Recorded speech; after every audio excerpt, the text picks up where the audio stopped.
minha adolescência foi durante a ditadura, né? É muito triste, né?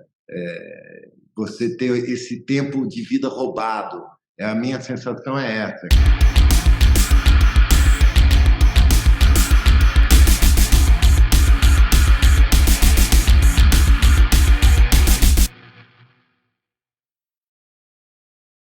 Bom, Paulo, primeiramente eu queria te agradecer por conceder essa entrevista, por falar comigo.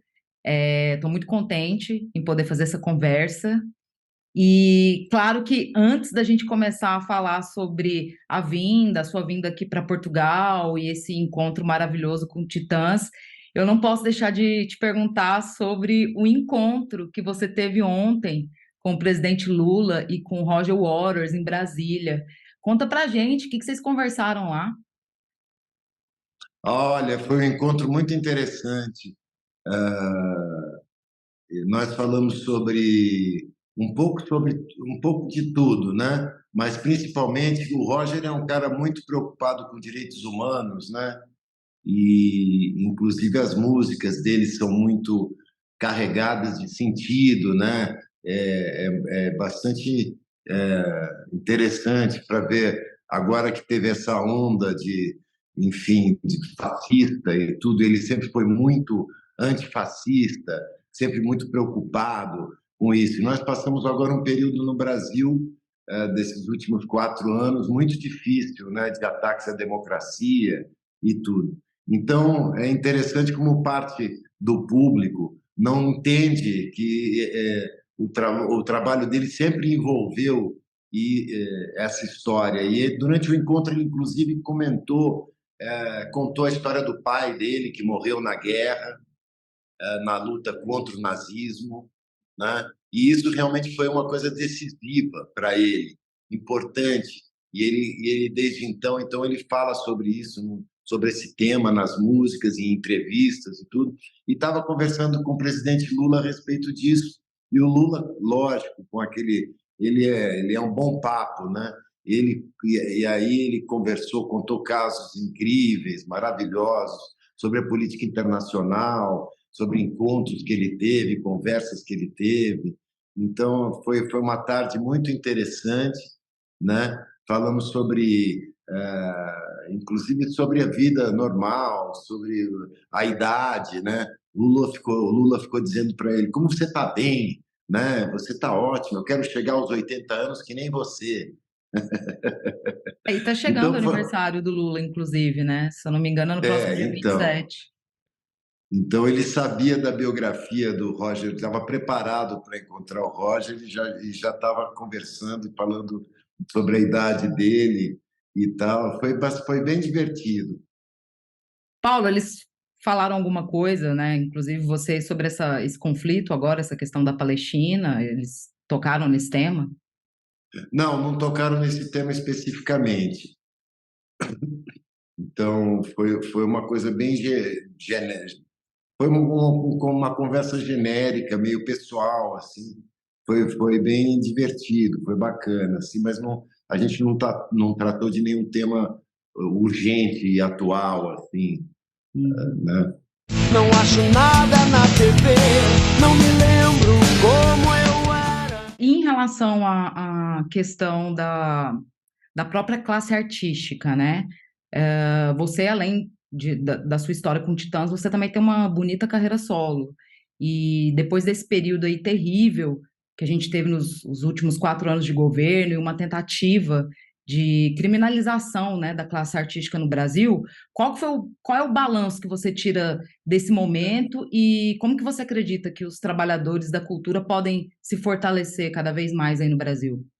A sensação é que a gente está de volta quando montou a banda. Nós surgimos no final da ditadura. Então a gente veio quando surgiram os Titãs, a gente veio com o pé na porta, assim, de volta à democracia, às liberdades, né? O fim da censura e a sensação que a gente tem agora é justamente um período de celebração, porque a gente está de volta assegurando a democracia depois de ataques terríveis, tentativa de golpe e tudo mais, a gente vem reafirmando, reassegurando a democracia no país, né? Então, eu acho que essa celebração é um pouco esse sabor também, e é interessante porque remonta esse surgimento da banda. E as canções também são atualíssimas, né? Então, elas envelheceram de um jeito muito interessante, elas continuam conversando com a realidade, né? E que a gente vive. E isso é para o bem e para o mal, né? Todas as críticas que a gente fez ainda continuam valendo, né? Então, é uma alegria por um lado, mas é uma preocupação muito forte por outro, né? Mas é isso. E vindo aqui, né, para esse encontro que vocês estão preparando, né? Você mesmo falou, o Titãs foi formado em São Paulo em 1982, e essa vai ser a primeira vez em 30 anos que vocês vão se reunir, né? Que o Titãs se reúne, e de lá para cá muitas coisas aconteceram, né? Incluindo a perda do querido Marcelo Fromer em 2021. Enfim, né, formações, a banda teve um tempo, deu um hiato, enfim. De quem que partiu, Paulo, essa ideia de reunião para celebrar esses 40 anos de história? Foi uma coisa que foi acontecendo naturalmente em conversas entre a gente, de um lado, de outro, cada um falando com o outro, porque estava se aproximando esse momento dos 40 anos. E isso aconteceu ainda durante a pandemia. E então a gente ficou impossibilitado de fazer, mas isso foi bom porque deu tempo da gente pensar em que formato a gente gostaria de fazer isso, né? E ficou muito claro para todos nós que só tinha uma maneira de fazer isso: remontar a banda como ela era e sempre foi, né? E aí isso demanda um esforço gigantesco aí, por exemplo, do Nando Reis, que nunca não tocou mais o baixo. Então ele tinha que voltar a tocar baixo e voltar a ser baixista. Eu não tocava o saxofone há pelo menos 15 anos. Então fui atrás de fazer uma manutenção no sax e uma manutenção em mim mesmo para poder tocar o sax. E assim foi com cada um, para poder cantar esses. E é um prazer imenso, né, estar com esse repertório, cantando juntos. A gente se diverte tanto no palco, e isso fica muito patente, é uma coisa perceptível para o público, como a gente está feliz de estar juntos, né? Observando cada um com a sua performance dentro no palco, né? Então é uma alegria, tá uma alegria muito grande. Sempre foi assim, será sempre igual. Recentemente, se eu não me engano, acho que foi em 2022, no retorno, né, dos grandes eventos aqui em Portugal, eu entrevistei o Arnaldo Antunes no Porto, e ele disse que foi aqui um dos primeiros não, acho que ele falou que foi o primeiro país que os Titãs tocaram fora do Brasil, ali nos anos 80, e que os primeiros espetáculos foram com Chutes e Pontapés, que também é uma banda lendária aqui em Portugal. Você podia contar um pouquinho sobre a sua relação, né, com o país, com Portugal, e se você acompanha artistas portugueses da atualidade, se você tem aí alguma preferência, enfim, como que você acompanha a cena aqui? Então, bom, a minha ligação com Portugal é muito estreita, que é, primeiro por amar o país, e eu já fui diversas vezes passear e conhecer, né? Porque meus avós são portugueses, meus avós por parte de mãe. E então eu fui até Viana do Castelo, conhecer a terra natal do meu avô, dos meus Lindo. avós, né? É Lá é lindo, lindo, né? lindo, lindo demais. Depois, isso que me perguntei, por que saíram daqui, né? Senão eu já tinha nascido lá. De qualquer forma, e é uma alegria muito grande conhecer Portugal. Ainda tenho muito para conhecer. Não conheço o Algarve, não conheço Cascais ainda. Então tem muita coisa ainda que eu quero conhecer, né? Mas tenho amigos portugueses muito queridos Por exemplo, o Antônio Capello, que é o grande ator, né, que nós trabalhamos juntos aqui no Brasil e depois firmamos uma amizade muito bacana e ele sempre nos recebe quando vamos a Portugal. Ele tem o Teatro do Bolhão, né, e é um trabalho muito lindo que ele faz, assim, é um grande ator, é uma admiração muito grande que eu tenho por ele. Então é muito bacana. Quanto aos chutes e pontapés, eu vou reservar uma surpresa durante o show. Eu não vou contar Ó, agora. a gente Nós já fica temos esperto. ficamos espertos porque a gente tem uma banda irmã, né? Nós temos uma história paralela muito interessante e nós somos muito fãs. Eles também perderam um componente muito importante do grupo, né? E sempre falam sobre isso, em homenagens e tudo. Então, eu gostaria de fazer uma pequena homenagem. Mas não sei, não sou eu que estou falando, não conta que fui eu. Tá bom, pode deixar. Mas a gente vai estar lá para conferir esse grande momento. Outro nome importante da música lusitana, que é o Zeca Afonso, que ficou muito conhecido pela canção Grândola Vila Morena, né, que é um hino da Revolução dos Cravos Sim. em Portugal, e que, inclusive, em 2024, o 25 de abril, né, completa 50 anos. Quais são as suas recordações a respeito desse triste período da história portuguesa, já que você tem essa proximidade tão grande com o país? É mais ou menos aquilo que a gente também viveu no Brasil, né? Eu cresci, imagina, minha adolescência foi durante a ditadura, né? É muito triste, né? Você ter esse tempo de vida roubado. A minha sensação é essa, é como se eu tivesse, eu não sei, eu não sei poder, eu não posso medir o que seria a minha juventude, a minha adolescência, se eu tivesse liberdade, se os artistas que lutaram, que eu conheço, e são meus ídolos, que lutaram como Chico Buarque, como Caetano, Gilberto Gil e outros tantos, né, que lutaram durante esse período para poder se expressar, né, o mínimo, né, e levar liberdade e também de maneira revolucionária poder fazer a cabeça da gente, né? E eu acho que a gente deve isso a eles, a minha geração deve à geração deles isso, né? Essa consciência política, né? Então eu acho que o período é muito muito semelhante e em Portugal foi um longo período, né?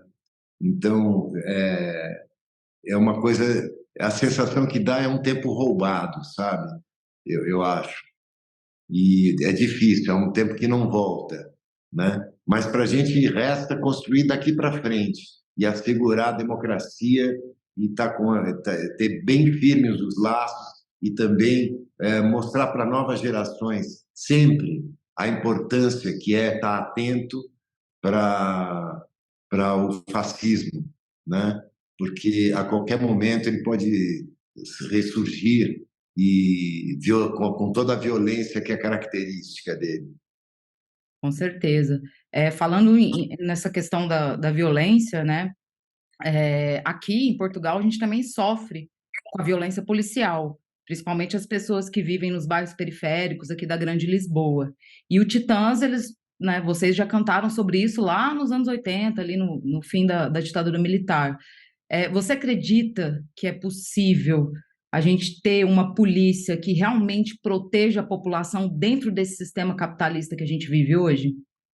É bastante difícil, tanto que a gente não vê progresso, né? É incrível isso. No entanto, a polícia devia ser uma polícia civil, né? Imagina que no Brasil a polícia é militar. Então, quer dizer, isso já diz tudo, né? Não vai dar certo. A polícia ela tem que servir a população e não oprimir a população, né? O sujeito, quando está com uma arma na cintura, quem colocou essa arma, quem vestiu aquele capacete, aquele escudo, aquilo tudo é do povo, e não para oprimir o povo, né? Então, acho que os governos são seguramente culpados dessa situação, né? E disso não se alterar nunca, e uma reeducação geral e uma mudança de comportamento, de consciência deve haver para que haja uma transformação. É muito complicado.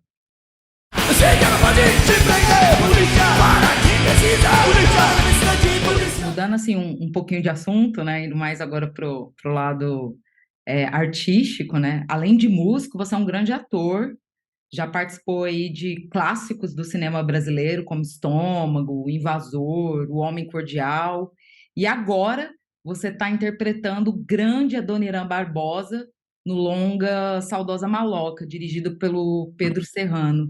Como que foi esse convite? Como que aconteceu? Nós, em 2015, fizemos um curta-metragem que é muito bonitinho, que é uma prévia do que é o filme, né? Foi quase como um ensaio do que é o filme. E foi uma alegria muito grande, assim, perceber a possibilidade de você viver um personagem tão rico como Adoniran Barbosa, que é um personagem que está na cabeça de todo mundo conhece, tem uma memória afetiva com o Adoniran Barbosa, né? E o Adoniran Barbosa, ele mesmo é um personagem que ele criou. Na verdade, o nome dele é João Rubinato, e o João inventou esse personagem, Adoniran Barbosa, que fala daquele jeito divertido, que fala como fala o povo, né? E conta as histórias do povo, as tragédias, e tudo de uma maneira muito divertida, com humor muito característico, né? E é com esse humor que ele traz uma consciência política, inclusive.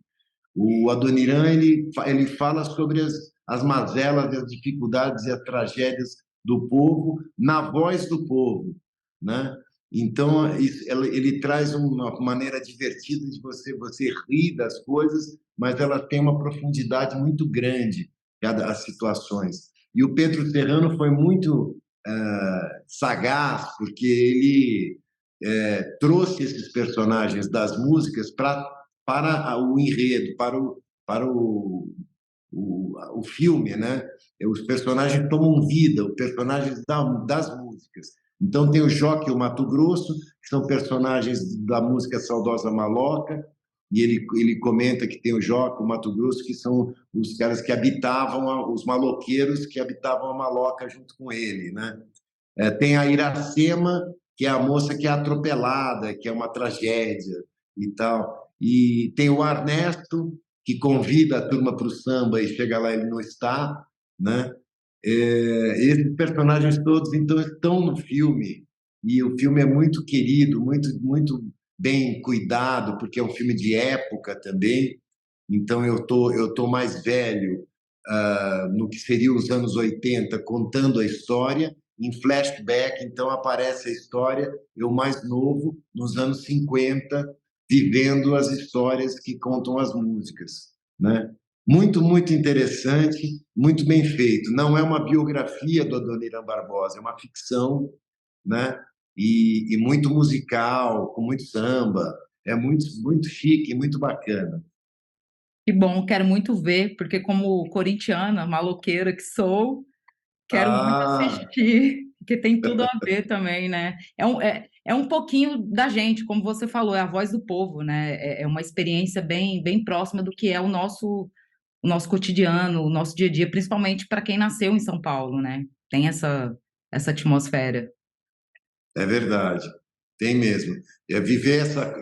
Fazer esse filme na minha cidade, eu sou paulistano também, então os cenários do Adoniran e das músicas do Adoniran são os cenários de São Paulo, né? E da evolução da cidade, né? Da grande destruição, de perder a memória, os lugares afetivos, o lugar onde você nasceu, onde você cresceu.